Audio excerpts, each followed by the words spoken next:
Hey everyone, today showdown of the CNC pistol blaster is gonna be my CNC internal fire rat versus my CNC Viper. That's gonna be an interesting one. I'm the old nerve guy, welcome to that.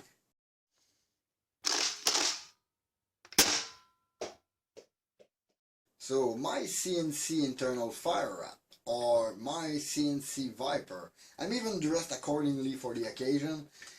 Those things are weirdly different and the same at the same time. I mean, like I said in my original Fire Rat versus Viper video, because I couldn't really compare them. I mean, this one was already built up while this Viper was in its stock form. But now that they are all built, I mean, I can tell you that this one is a lot more fun to work on. Everything is more thought of, everything is more refined on it, and the ergonomics are better. Even more the performance. I mean, this one is not maxed out yet, but at 160 FPS it got a very stiff prime, but it's still very operable, while this one is a 180 plus FPS monster in this phone. So for all these factors, they are very close together, with a small advantage on the Viper just because it is more recent, more thought of. But let's go on the table, take a slightly better look at them, because I think we hit a wall here. Both similar and a bit different. As I was saying, I like to compare apple with apples, and those are both semi-plastic, semi-CNC blaster. I mean, this one, apart from the shell and my priming block, and this one apart from the lower receiver and those two little switch, pretty much everything is metal in those blaster. This one have a lot of little parts, and when you work on it, it's really like a fishing job where you go inside this one-piece shell, you place everything, and then you insert your slide.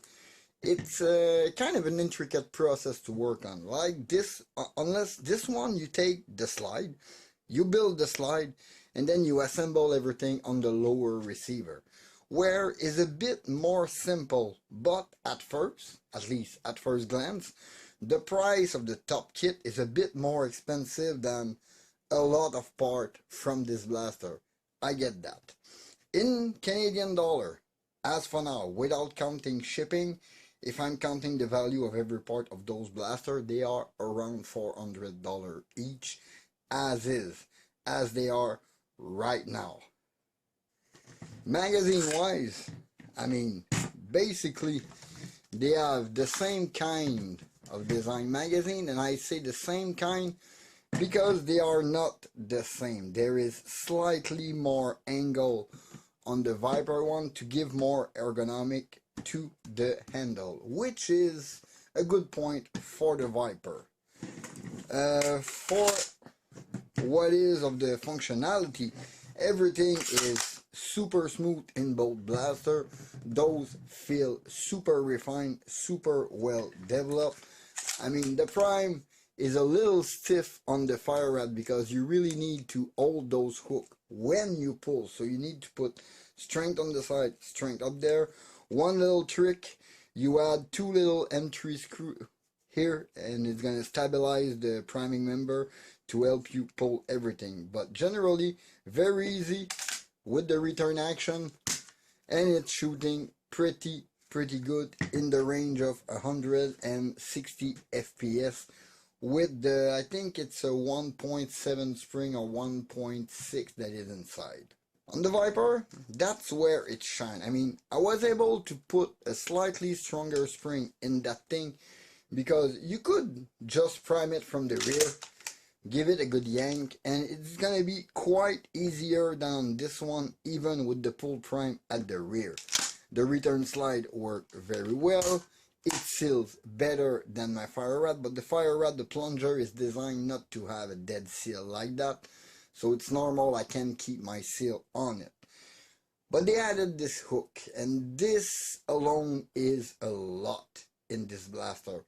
I mean, the finger prime of just pulling on it, being able to operate it, this is crazy. And performance wise, this thing will fetch more of a big boy blaster of 180 FPS. As I mentioned before, I mentioned in my previous video, they were basically one is an evolution of the other.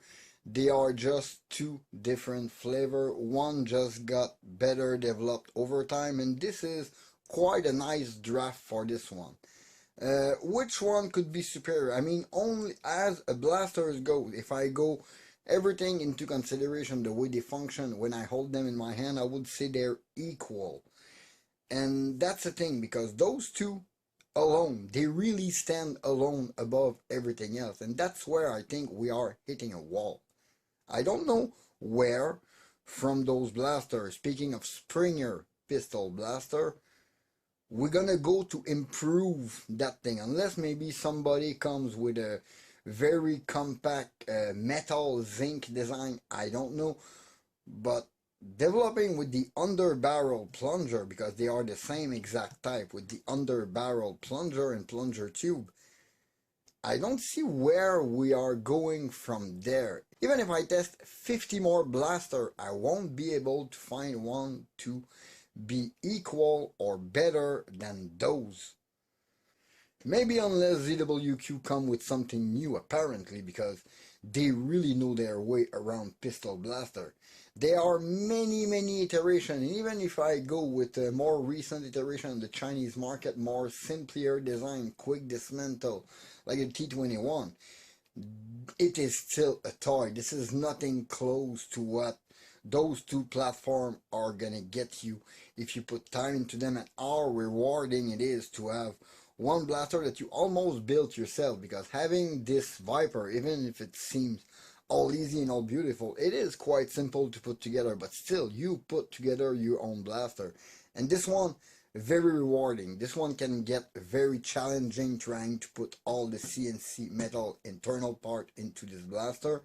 Therefore, once you will have built one, you might not get pulled toward this one, but I'm telling you, this one is as better as this one the way it's now, as this one is from everything else you can find on the market the way it is. They are equal with an advantage on the Viper because of the edge, like I said. So this wall of finding a better blaster, I think I'm done searching, because no other company yet have offered me something close to those blasters. So in the end, Fire Rat or Viper?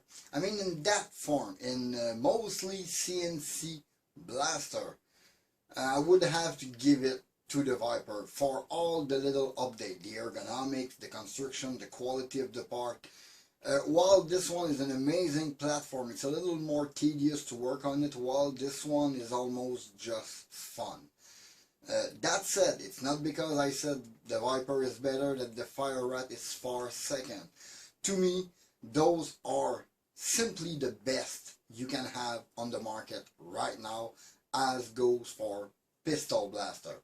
I have yet to see something better than those two ZWQ pistol appear, and I don't think I'm going to be able to find one this year, and even less one that offer that much CNC metal part to put inside.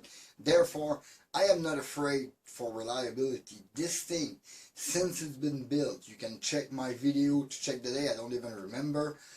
This thing has been used on every single game, and I don't lube it every time. I maintain my lubrication on, because it is like a real firearm. You really need to lube every part.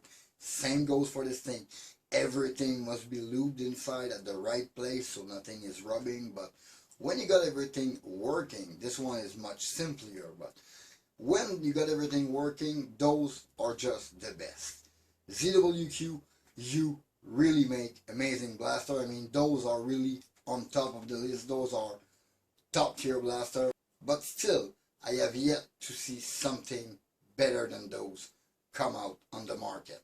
And I don't think it's going to be this year. Yeah, I think that's it for this small video. In the meantime, you can always follow me on Facebook and Instagram at ThatOldNerdGuy. Please leave a like and comment, subscribe for more content. Don't forget to hit that bell to notify for my latest video. This was Dave Fatag.